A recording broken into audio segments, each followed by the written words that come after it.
uma vez. Vamos lá começar com a nossa reflexão de hoje. Eu vou compartilhar minha tela com vocês, tá bom? E aí vocês me dizem se vocês estão enxergando aí a proposta. Estão enxergando? Então, esse é o título da nossa formação de 4 encontros, Democracia e Fé pelo olhar das mulheres, mas para todas as pessoas, né? Deixa eu trocar aqui, E hoje nós vamos tratar sobre a fundação da nossa nação e a pluralidade religiosa, né? Vamos fazer aqui algumas pessoas que estão aqui não estiveram na formação passada, né, no encontro passado. Então vamos fazer um pouco aqui um resgate do que a gente tratou na semana passada, né? Que nós vimos que o Brasil ele foi colonizado a partir de um projeto baseado no genocídio dos povos originários, na exploração da mão de obra de seres humanos escravizados, na exploração da natureza através do modelo embrionariamente capitalista, na violência de gênero contra mulheres, crianças e pessoas LGBT+, através do sistema patriarcal, e no apoio da Igreja Católica, justificando tudo isso com uma teologia cristã que se sobrepunha como a religião oficial da colonialidade. Então, nós temos que a misoginia e o racismo são principais marcas do exercício do poder no Brasil.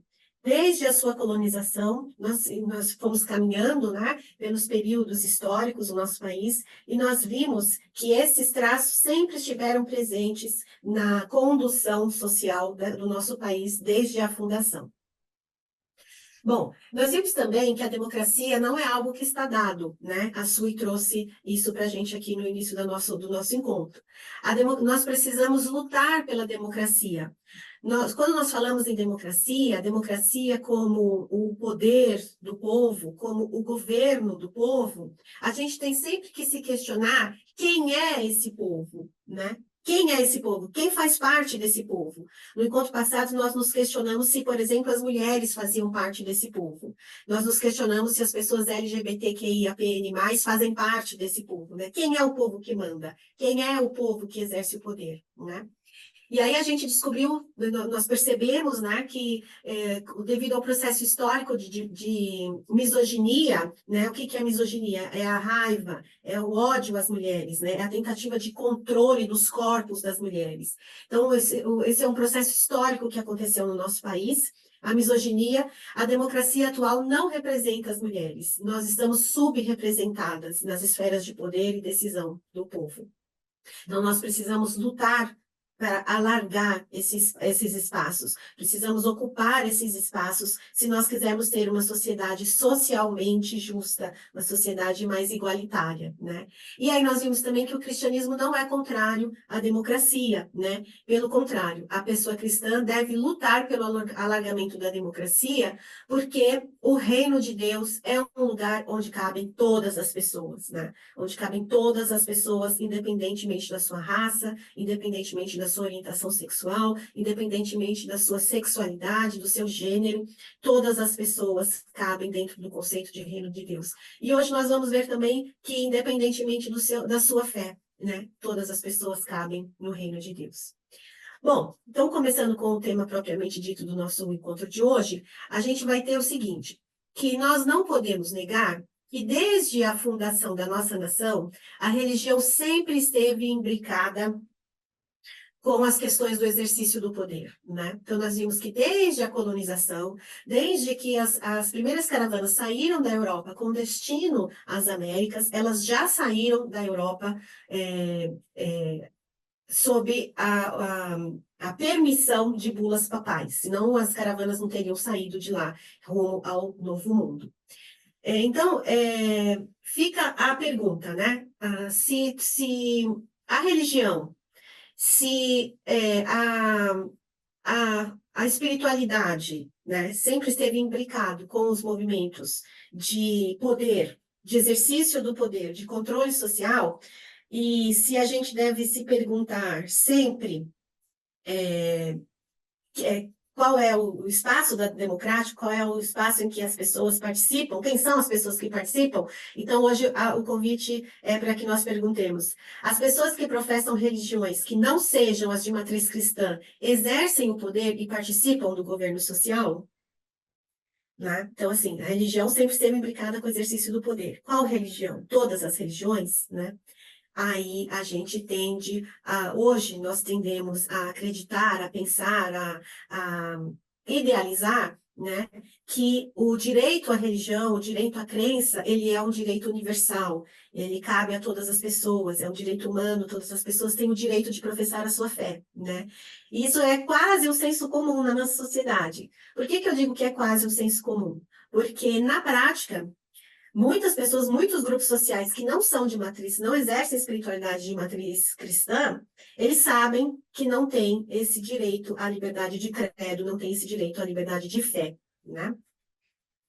Vamos começar, então, falando sobre o nosso histórico de formação, né? Nós falamos um pouco sobre esse histórico na perspectiva de gênero, na perspectiva do racismo e da misoginia, no encontro passado, e nesse encontro nós vamos falar um pouco na perspectiva de pluralismo religioso, né? O que é esse pluralismo religioso, né? Que nos alcança e que hoje a gente fala tanto dele, né? No século XVI, foi o início da colonização das Américas. Neste século XVI, aconteceu um movimento muito importante, que foi o movimento da Reforma Protestante, né? A Reforma Protestante, ela foi uma tentativa de moralizar a Igreja Católica daquela época, por conta das indulgências, né? Que os papas estavam vendendo indulgências para construir catedrais, para proveito próprio, enfim. E aí, desculpe, aí houve um movimento de Calvino e Lutero para tentar moralizar, né, essas práticas. E esse movimento da Reforma Protestante, ele propiciou o surgimento das ideias iluministas, né? As ideias iluministas, elas traziam o ser humano como o centro e não mais a religião e Deus como centro, né? Seria o ser humano passava a ser o centro das coisas a partir dessas ideias iluministas, né? E essas ideias, mais para frente, a condução dessas ideias geraram o chamado Estado moderno, que é a ruptura entre a Igreja e o Estado, o governo, né? Então, com a ruptura, né, a importante ruptura entre o Estado e a Igreja, começaram-se as discussões sobre o Estado laico. O que é o Estado laico? Aquele Estado que não professa oficialmente nenhuma religião. Né? Então, foi a partir da Reforma Protestante, o início dessas ideias iluministas, que propiciaram essa discussão do Estado laico, que hoje em dia está tão na moda, né? A laicidade do Estado ainda está na moda, discutir isso ainda não só na moda, é a ordem da vez nós discutimos o Estado laico, né? Só que a partir dessas discussões, né, dessa ruptura, desse início de ruptura, essas discussões, a Igreja Católica foi perdendo sua influência sobre as questões de governo, tanto na Europa quanto no mundo colonizado pelos europeus, né, que foi o que aconteceu aqui no Brasil. Um grande expoente do pensamento iluminista, né, com as ideias dos direitos universais, é John Locke. John Locke ficou muito conhecido porque ele foi um grande influenciador do processo de independência dos Estados Unidos, que aconteceu entre 1775 e 1783, né? Ele influenciou muito esse processo de libertação, de independência dos Estados Unidos.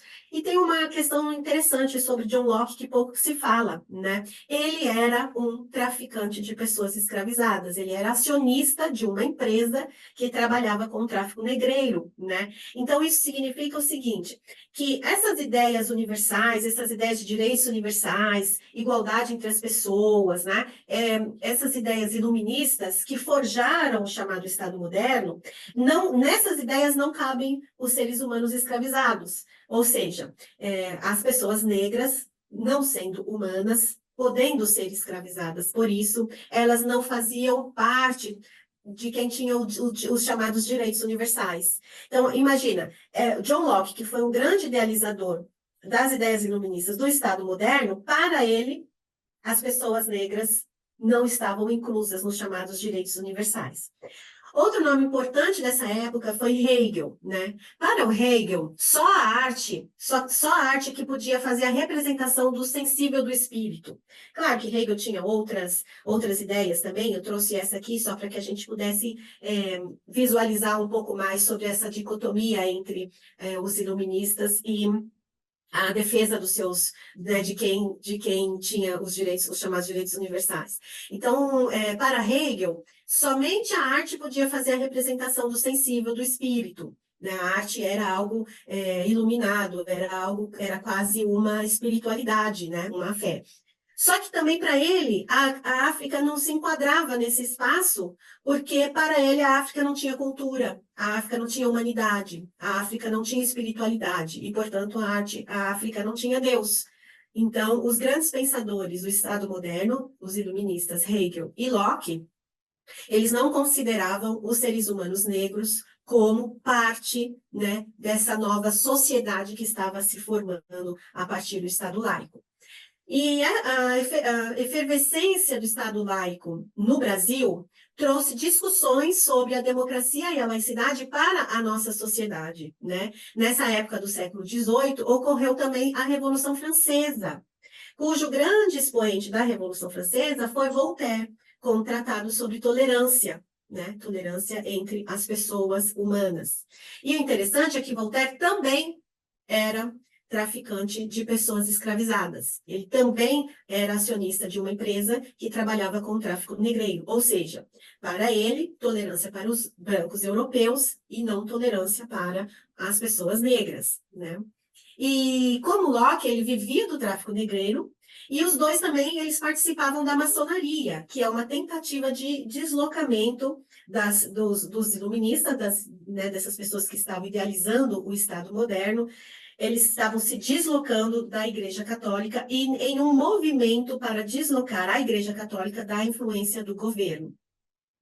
Bom, aqui no Brasil, em 1824, quase 300 anos após o início do sistema de escravização, foi promulgada a Constituição do Império, na qual se reafirma que o Brasil era um país católico. Então, aí a gente pode ver que houve uma tensão muito grande nessa discussão, né, entre Estado laico e Estado confessional. Então, em 1824, ainda éramos Brasil colônia, né? Promulgada, na verdade, éramos colônia império, né? Portugal tinha se juntado ao Brasil como um império. Então, na época, colônia império, houve uma reafirmação por parte do governo de que o Brasil era um Estado católico.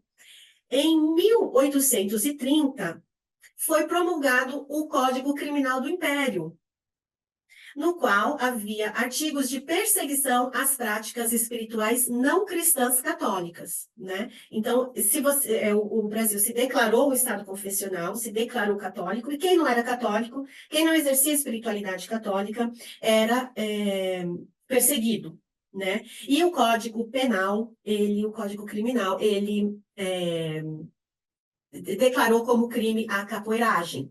Então, a capoeiragem, que é uma expressão da cultura negra, da espiritualidade negra, ela foi declarada crime no Brasil de 1830 a 1937, durante mais de 100 anos, né? Essa prática, ela foi considerada crime. E também existia nessa época aí, nesse movimento, nessa tensão entre o Estado imperial e o Estado moderno, né, a afirmação do Estado imperial e o desejo de se emancipar para o Estado moderno, existia a ideia de que o Brasil, como sendo um país mestiço, né, entre pessoas brancas e pessoas europeias, né, por ser um país mestiço, ele nunca seria um país desenvolvido. Ele nunca seria moderno, um Estado moderno. Então, foi nesse tempo também em que se privilegiou a imigração de europeus, a imigração europeia para o Brasil. Isso um pouquinho antes da abolição da escravatura. Então, logo depois da proclamação da República, em 1889, surgiu o Código Criminal da República. Em 1890 surgiu o Código Criminal já da nova República, né? Que a República ela foi um golpe de Estado dado contra a monarquia pelos militares, em 1889.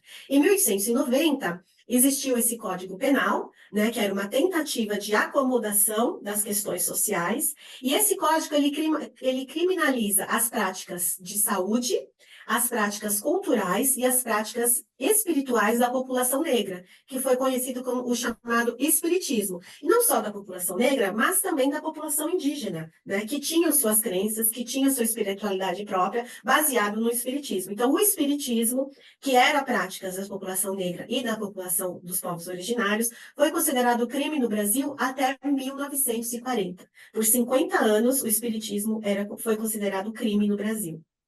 Em 1891, então, logo depois da proclamação da República, é promulgada a Constituição que vai tratar do Estado laico, né? Então, veja bem, em 1890, há a criminalização das práticas espirituais negras e indígenas.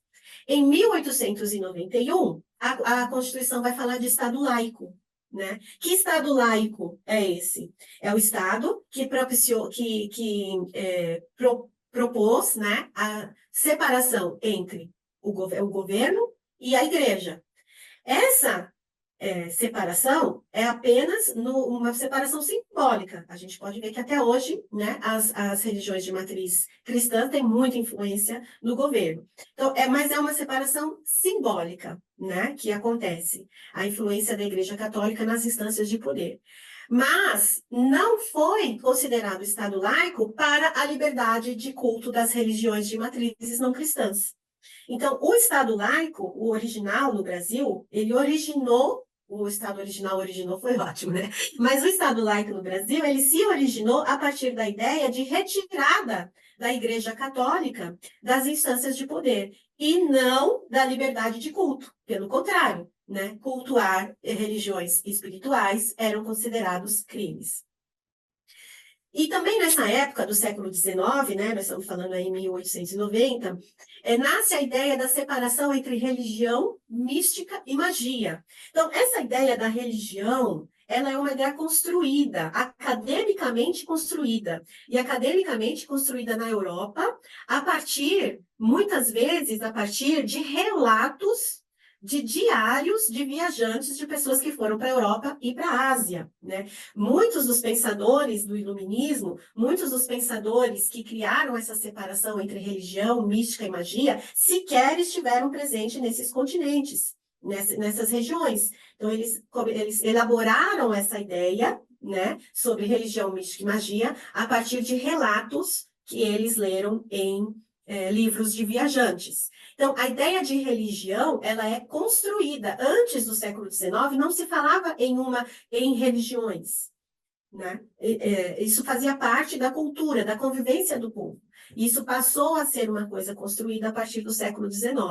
E nessa construção, as práticas africanas e as indígenas ficaram com o campo da magia, mas da magia para o lado do mal, a magia para o lado do demônio. Então, nós temos que, no Estado moderno, na formação do Estado moderno, tanto na Europa quanto no Brasil, né, era criminalizada práticas não cristãs, e essas práticas não cristãs, além de criminalizadas, elas foram elaboradas como sendo práticas demoníacas, né?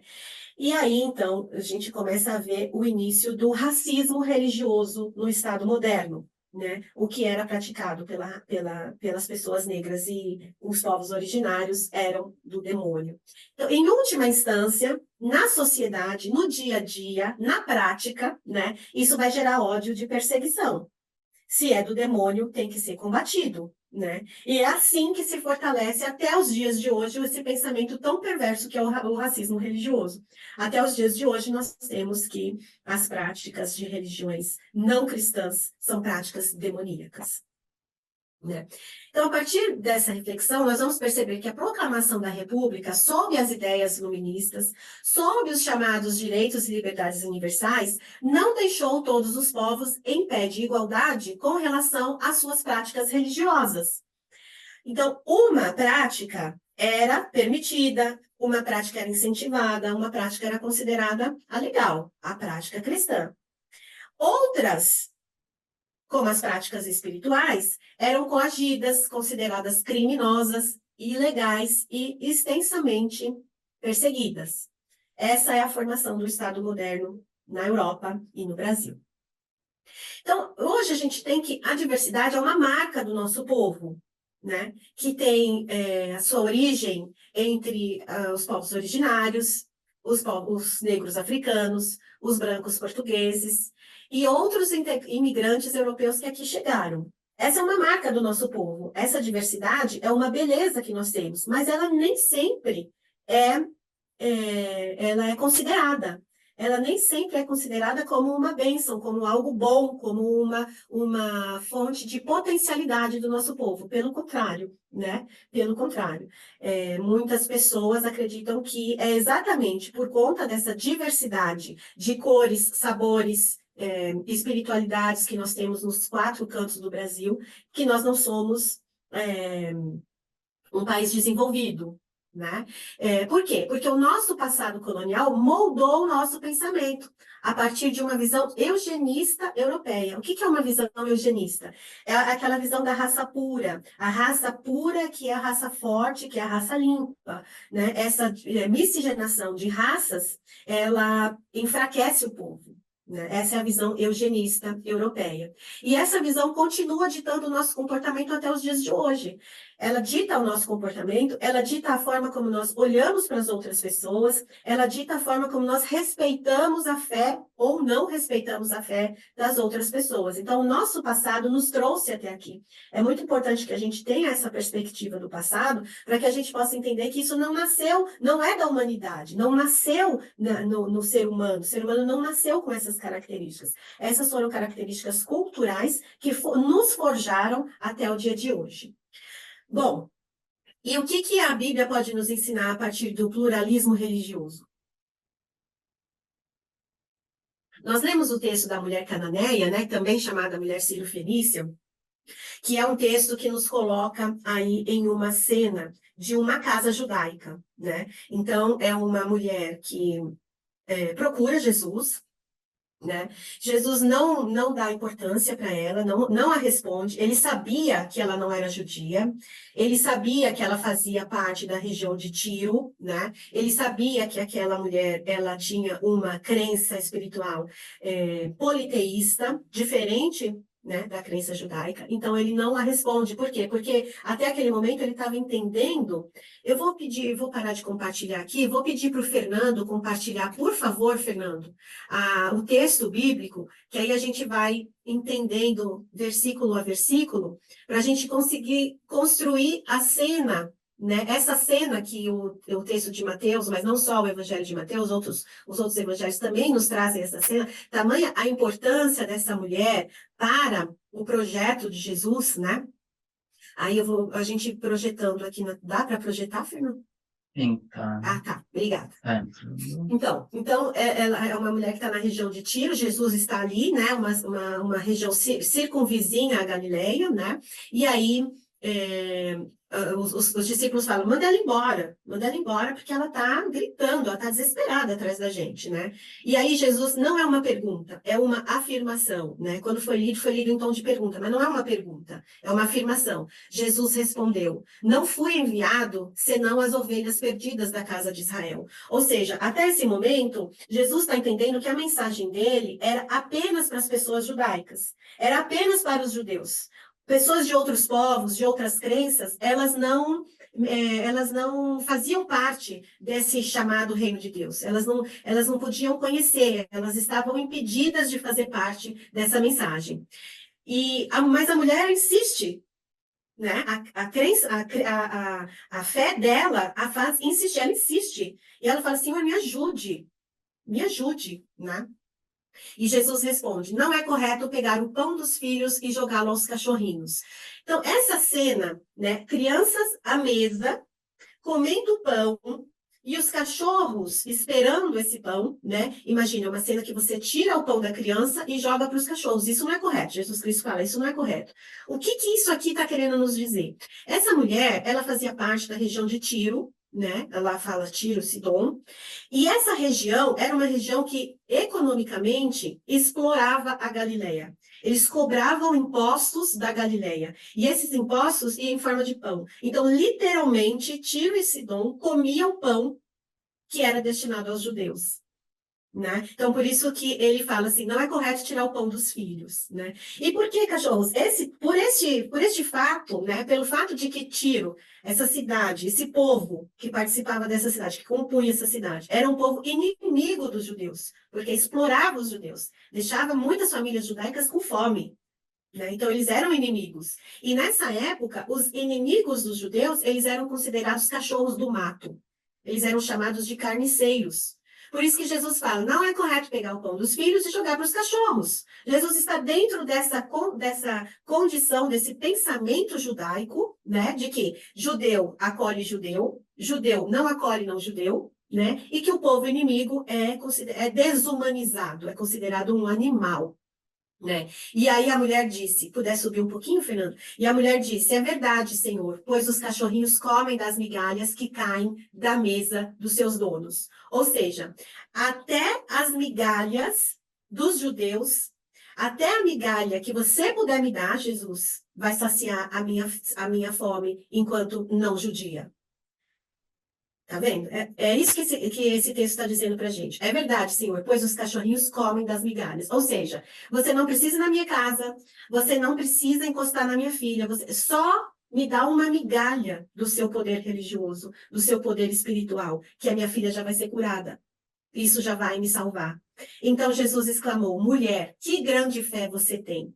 Que seja feito como você quer. Então, a gente pode entender que essa mulher, a insistência dessa mulher, a fé dessa mulher, a compreensão social que essa mulher tem, né, do contexto no qual ela está inserida ali diante de Jesus, transforma o conhecimento de Jesus. Jesus, que até então achava que ele só tinha vindo para acolher, para curar os doentes, os judeus doentes, ele passa a entender, não. Até um povo inimigo faz parte do reino de Deus. Entendeu a mensagem do reino de Deus, faz parte do reino de Deus, pode ser salvo. E foi isso que aconteceu. A filha dessa mulher foi curada. Que seja feito como você quer. Né? Então, essa mulher ensina Jesus que o conceito, reduzir o conceito de reino de Deus, reduzir esse espaço sagrado, era errado. Outras pessoas também tinham direito a essa vida em abundância, né? E que, apesar de ela ser de uma cultura diferente, de um povo inimigo, dela professar uma fé diferente da fé de Jesus, ela merecia fazer parte do reino de Deus, porque ela cria nessa mensagem do reino de Deus. E note que Jesus não fala, então se converta ao judaísmo e que seja feita a sua vontade. Jesus não diz isso. Ele não diz isso. Ele não pede que essa mulher se converta. Ele aceita essa mulher na diversidade da sua crença, na diversidade cultural da qual ela fazia parte, né? E desde aquele momento a filha ficou curada. Então, pode parar de compartilhar, Fernando? Muito obrigada. Então, a gente vê aí que essa diversidade religiosa, né, é abarcada pelo conceito do reino de Deus. E Jesus, que de lá voltaria para Jerusalém, ele expandiu o seu caminho, ele foi fazer mais milagres, ele foi enviar a sua mensagem para fora da Galileia, para as pessoas que não eram judias, né? Ele, a partir de então, ele expande o conceito do reino de Deus para caber quem desejasse caber dentro desse espaço sagrado, né? E aí, assim, a fé daquela mulher ensina Jesus que a vida em abundância é um direito de todas as pessoas que acreditarem nessa mensagem, né? Porque o reino de Deus é a vida em abundância. Deixa eu passar aqui. Então, de novo, né? É importante percebermos que Jesus não pede que a mulher se converta. Então, o cristianismo de Jesus de Nazaré não exclui outras religiosidades, outras espiritualidades. Pelo contrário, ele agrega todas aquelas que buscam por justiça, né? Porque o que aquela mulher queria era justiça com a filha dela, né? Ela era a cura da filha. Então, nesse sentido, o pluralismo religioso é bem-vindo para a expansão do reino de Deus. Já encaminhando aqui para o nosso final, né? Hoje nós temos que Estado laico é aquele que não adota uma religião oficial, mas promove a liberdade religiosa e protege as pessoas que não optarem por uma crença. Então, se isso é o conceito de Estado laico, nós precisamos reconhecer que não podemos mais aceitar a perseguição das religiões de matrizes não cristãs em nosso país. Se outrora era crime, hoje não é mais. A Constituição de 88 garante a liberdade religiosa, a liberdade de crença, a liberdade de pensamento, né? Então, nós precisamos lutar por essas garantias. Nós precisamos conceder essas garantias, que elas saiam do papel. Se a Constituição Federal de 88 garante como direito fundamental o direito humano de liberdade de pensamento, consciência e de religião, nós precisamos lutar para que as pessoas que professam religiões de matrizes não cristãs possam exercer suas espiritualidades em paz e em segurança. A luta por democracia, pelo Estado laico e pela liberdade religiosa não é contrária ao cristianismo. O reino de Deus é para todas as pessoas. O conceito de povo deve também, no conceito de povo, deve também caber todas as pessoas, independente